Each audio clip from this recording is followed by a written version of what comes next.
All right, I forgot some valuable information about scoring and slipping on your little parts. So remember, if you're going to put anything as an attachment, you want to make sure that you score and slip it really well. So I've shown an option where you're taking your object and you're kind of puncturing it with a fork. That works just fine. And if you have a bigger object, it sometimes works too to scrape with the fork. But I can't, in good conscience, leave here without mentioning the real way to do it.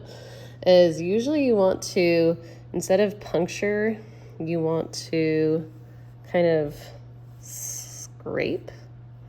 So you run your tool over the surface, and there's different tools you can use for this. I'm using a nail.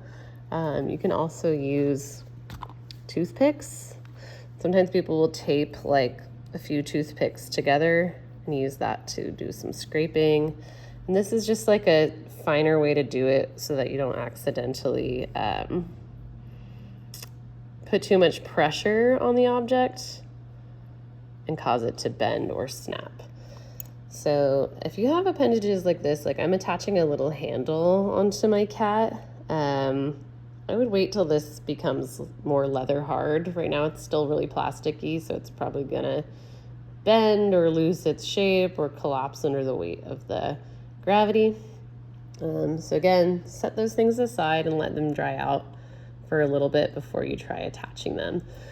You can always attach them next class, or if you started at the beginning of class, then maybe by the end of the class it will be hard enough to attach.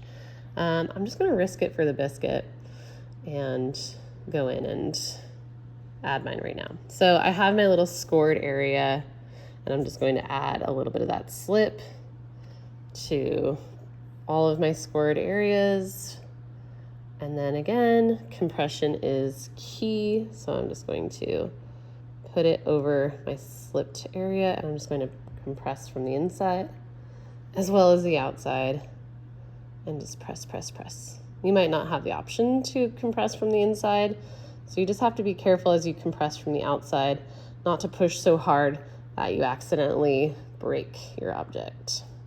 So I'll just do one more little attachment over here. So I'm putting on my little kitty cat ears.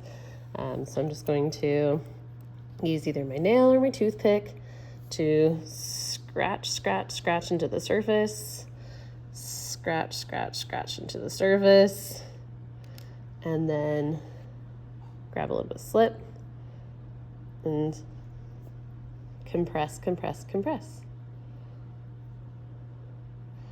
And then even if I have a big bulky object like this popping off of here,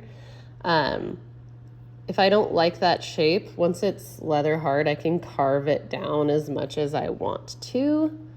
That's totally not information that you need to know. But yeah, I'm starting to add all of my little parts on by scoring and slipping, so don't forget that important part.